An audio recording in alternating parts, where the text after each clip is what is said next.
I get it all the time. People fuss at me, why don't you take the dog out? You need a good working dog. You need a dog out there with those cows. These cows will kill my dog, okay? They don't like dogs. They don't like coyotes. They don't like possums. They don't want anything in the pasture other than themselves. Stoney Ridge Farm. Woo! No peeing off the porch. Good morning, everybody. Welcome back to the Stoney Ridge Farm. Come on, buddy, let's go. We are gonna be out doing some chores today, guys. It's wintertime, it's cold, and there's not a whole lot of action going on right now. It's too muddy to get out and build things, and I need to build a new road. So that'll be coming soon. We're gonna be building a new road down here on the other side of the farm. First thing we gotta do, we gotta fire up the ATV, get over here, get the cows some hay. We're feeding 3 round bales of hay to our 50 cows right now, every single day. That adds up to a lot of cash. So these bales are a little cheaper. They're $37 a bale. You do the math, that's every day, all winter long. So let's go over there, take care of the cows. And we've got a couple projects. I've got a huge oil leak in the Toyota pickup, the Yodacorn pickup. We gotta figure that out, and we gotta do a little bit of work on the mega shop. Let's go have some fun. Oh, no. Too many batteries in cars, gotta go. Some of these vehicles have to go. You gonna come with me, boy? Are you coming with me, boy? Look at these new gloves, let's get them dirty. Let's get them dirty, boy, yes, sir. Honda, this is a new Honda Rubicon that I picked up used. It is not without its issues. It shifts a little bit hard. Starts up good though. It's a pretty four-wheeler.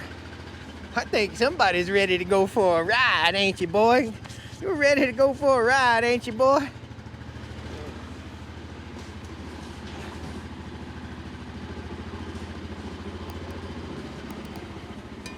Keep my garage door controller right in there. Bam. Don't close that door, the kitties will go in there. Yeehaw!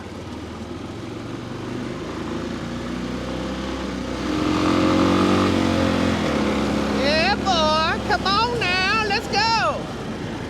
I know Buddy's going to go to the bathroom as soon as we get out here.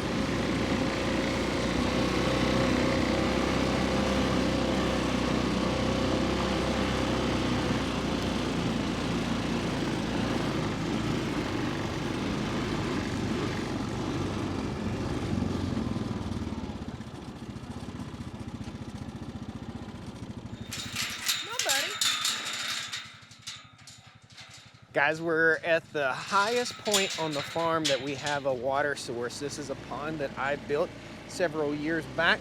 Really cool little pond. It houses catfish, and it also houses an otter, which is eating all my catfish. So we got a little bit of an otter problem.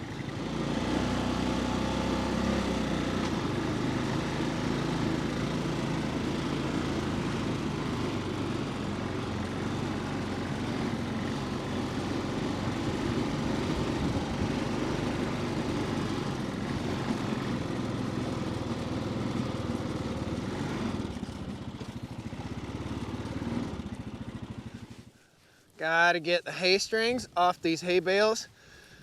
Cows are not supposed to eat those. This is sisal twine, which is not quite as bad for the cows as nylon twine, but it's important to get all that off the hay bales. This is the Select Track electric tractor.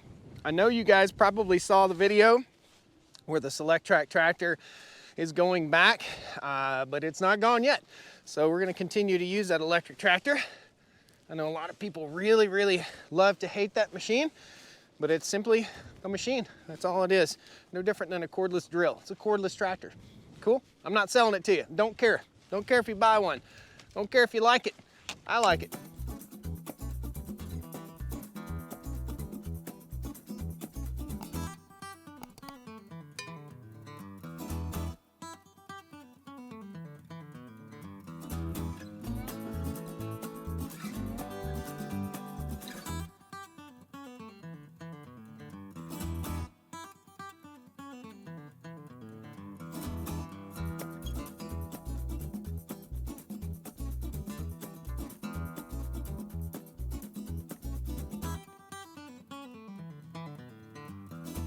all these cows right here are up here being annoying, like this little guy, because the dog is up here.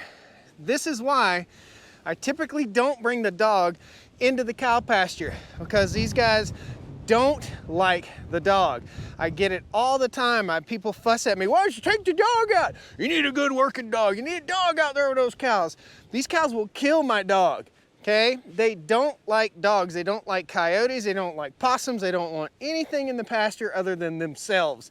So that's why I don't bring the dogs, and now I'm having a little bit of trouble. Hopefully, they'll go down and start eating, and their predator drive will go away. The dog is no threat to them, but it's good he's laying down back here behind the four-wheeler. So I got to put the fence back up and then drive back through. Typically I'd be able to just lay the fence over and the cows would ignore everything. It's not your fault you cows don't like a dog. It's not your fault. I know. It's not your fault. Lay down. Stay there. Stay. We're almost done with the hay bales from this section. It's a total of 130 bales fed on this hillside this year, or this winter. This is very important in building our soil here on the farm. We don't use commercial fertilizer here on the farm. We bring carbon to the farm and we bring manure out of that cow's butt and urine. This is called a regenerative farm. We try to regenerate the soil. By the way, that is Buddy, Buddy the dog. You stay, Buddy. 3 bales a day. This is the 3rd bale. These bales don't look very good. That's okay. About an inch into the bale is good hay. The rest of it goes back to the land, hence the regenerative farm. Okay, and we're just gonna set this stuff in our bucket. Every vehicle on the farm has a trash bucket like that on it. Pretty much every vehicle, including my cars and trucks. There we go. Got a little mess to clean up. I got a pile of hay string over there. I got some in the back of there. So we'll go ahead and get this guy across the fence.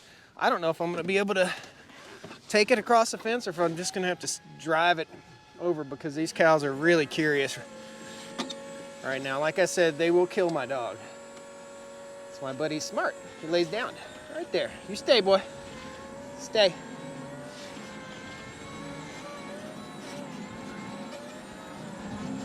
I think we're actually just going to dump this one over because the cows are super curious right here. Hi, girls. There we go. Now you can see the good hay in that bale.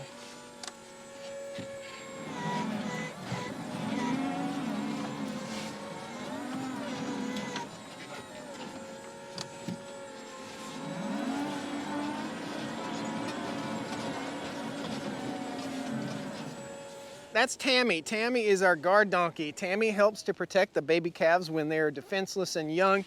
If a coyote comes into the pasture, Tammy kicks its butt. So go, Tammy, go. Every day, I'm gonna walk with you guys and we'll show you what I do every day. This might be mundane farm stuff, but it's interesting, I think, and it's something that you guys need to know. We're gonna talk about animal condition. We're gonna talk a little bit about what I'm looking for and what I'm looking at and what is to come. So we've got some young calves, like this little calf right here. That's a young heifer that will stay here on the farm. Heifer, young heifer is an unbred cow. A cow is an animal that has been bred before, okay? Some of these young cows, everybody looks good, really. Everybody looks pretty fat, pretty happy. You can see this one's nose has been drinking milk, okay? Everybody looks really, really good. 302, second calf born last year in 2023. 301, first calf born. Get the math? So what we're looking at is condition here, okay? So you see how this cow's kind of chubby in the backside? Nice, heavy, good weight. See how this cow's kind of bony in the backside? So we're watching condition of these cows, and we'll end up eventually culling out or getting rid of some of these cows, whether they go to freezer camp or whether they go to the market. Doesn't really matter so much. But we want a cow that stays fat, like this one right here, 213. Looking really, really good. This is Donnie the bull. Never turn your back on a bull. I just had my back turned on him. All the cows are really friendly to an extent. This is Susie. Hey, Susie girl. How are you this morning? Good morning, Susie. She's a good girl.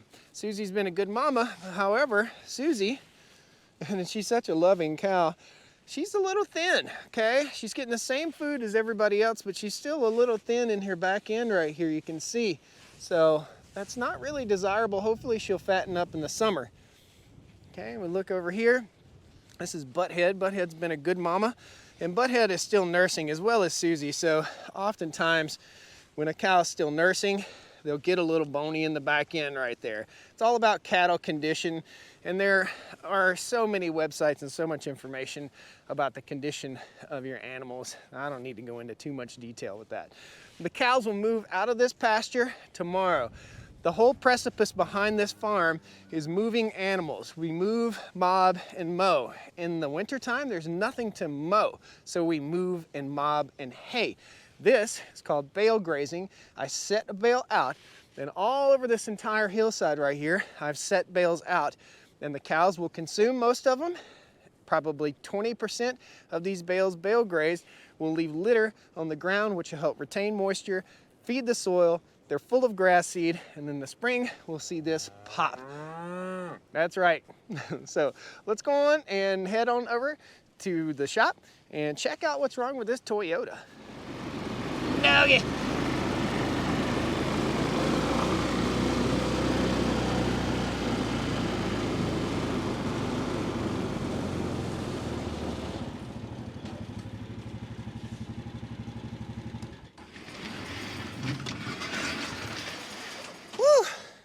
Guys, welcome to the Mega Shop. This is my 112 foot by 50 foot, 24 foot high potential barn dominium. We'll take you around a little bit and show you.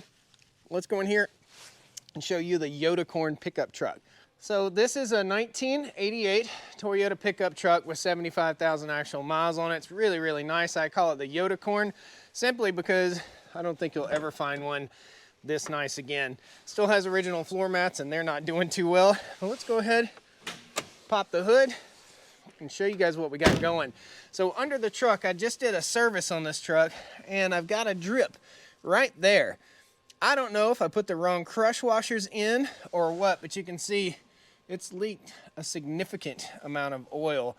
I don't know if that oil is coming from the transfer case or from the truck, but I am very wary of driving it. So we're gonna go ahead and pop the hood, check the oil, and see if the oil is low. If it is, then we know we've got an oil drain plug issue. Pop this guy up. I paid through the nose for this truck because it is super nice. Okay. It is slap full of oil. So we got a new oil leak from somewhere. I don't know where it is. I'm actually wanted to check the oil in it first, and I'm gonna start it up and let it run for a second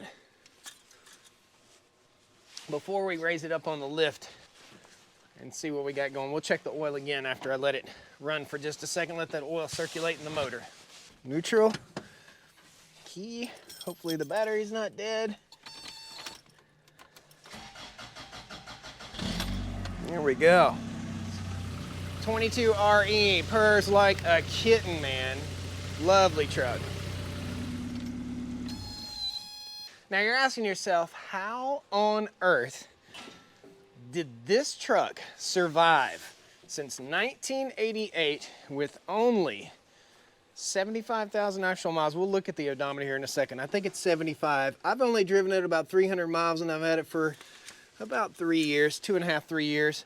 Yeah, we're still right on full. So we're totally good. Oil is clean as a whistle. Full synthetic oil, and I also used a K&N filter. Drop the hood. So this truck was owned by a little old lady. No, truthfully, she wasn't an old lady when they bought the truck, but her husband owned the pickup truck. He was probably in his 60s or so when they bought the truck. They drove it to 1995, and it was parked in 1995. It has been driven literally 5,000 miles since 1995, and that was probably the fellow that I bought it from. This is not the original color. It was originally a dark gray. This is similar to the color on my Ford Raptor. It's a single stage paint job, so it's not super fancy, clear coat, base coat, or anything like that. but just an awesome truck. Let's go in and check the miles real quick, and then we'll raise it up. I'll let you guys see the actual miles. Nice pickup here. 75,402. Really, really nice. That's the cover.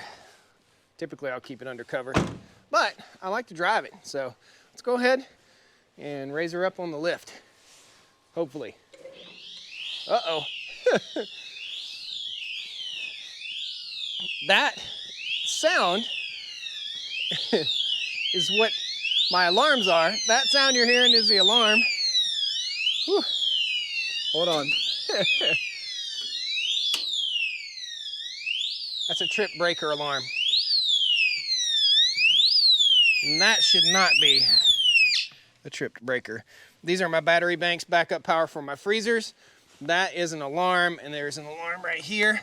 The power goes out or blinks, this thing goes off and alerts me, and it's really loud and annoying. I can hear it down at the house, and that way my freezers, I always know they're running. We're gonna go ahead and we'll shut this light off because it doesn't have enough power to run the light and the lift at the same time on the same circuit. We've got to get this garage wired up. Now, I have drops to put in here for this lift and for that lift. There's a whole lot of work to get done here. Oh, it tripped it again. Now let's try it. Yeah. This is a tuxedo lift from Northern Tool, the 4-post lift.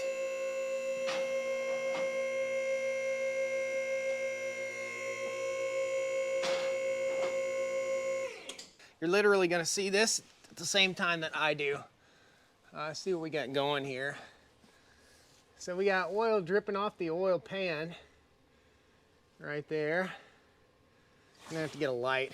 It still looks like to me it's coming out from under that crush washer, but maybe it's just looks like more on the floor than it actually is. Up here we go. And man, I still, what is that? What is this? It's something plastic.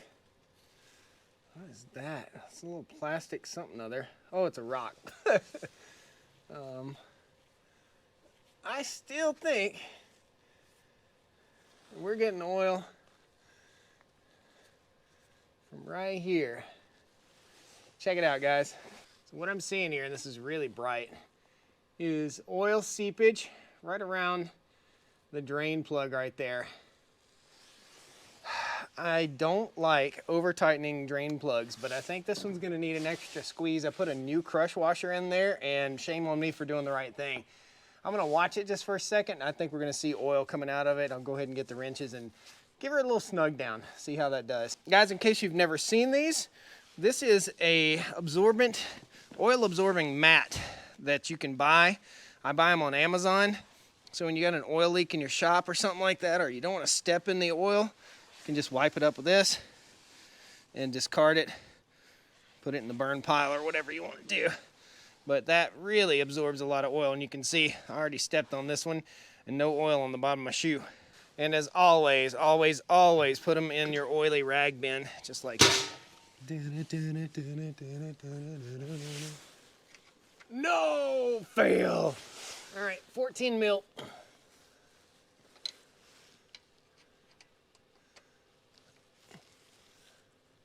Whoa, lifty loosey dummy. I just want to make sure you guys are paying attention. All right. I don't like to over tighten, but I think we'll be good. I'm gonna keep an eye on that. We'll leave it up on the lift while we get outside and take care of the next chore for the day. If all else fails, I may have to take that loose and just remove that crush washer and pop it back in and make another big mess. I think we'll be okay though. So again, this is the Mega Shop. It's a great big shop building, guys. It's my dream shop. It's what I've always wanted. And here's the issue. When we poured the concrete pad right here, the pad came up 5 inches from where the original gutters were. So here is the original downspout, and here's where it needs to be. Full on Milwaukee fanboy here. Here is the Milwaukee multi-tool. This is an oscillating multi-tool. So we'll be using to cut a little bit here.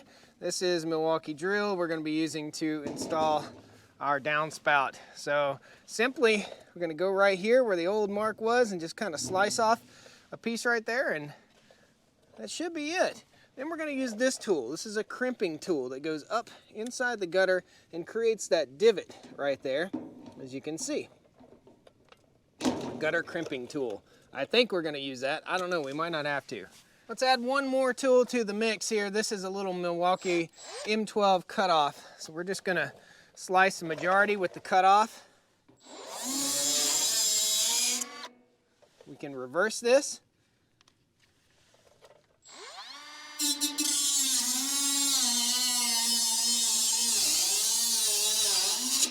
Nice.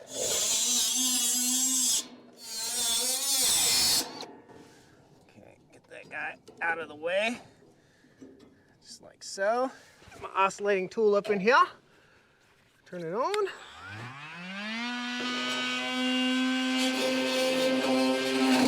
I'm not an old pro at this oscillating tool. This multi-tool is kind of new to me. That's looking good so far. I just don't want to hit what's, get back in there and get into the metal on the side of the building. I'm going to go ahead and put something behind there so I don't damage the building. Here, I'm going to take this piece of sheet metal, bend it up like so, and use that as my wall protector. Bam! Look at that. Isn't that beauty? Honestly, think I should flip this over, so let's do that real quick too. Take this loose, all the way loose. Loosen that guy. Flip it. Okay, flip that back down. Snug as a bug. Ready to go again.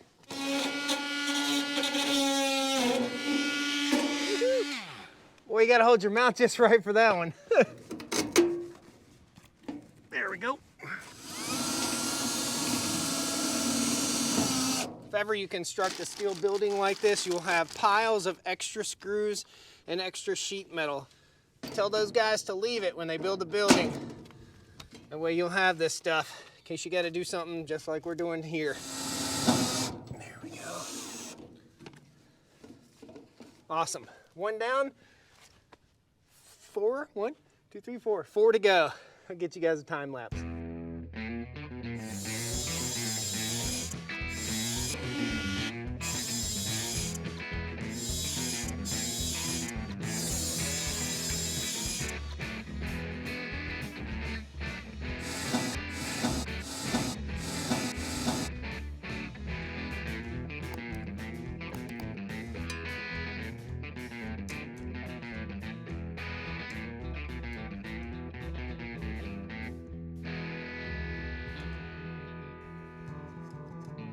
Woo! It's cold. The wind picked up, guys. It got cold and nasty out. I got all my tools here.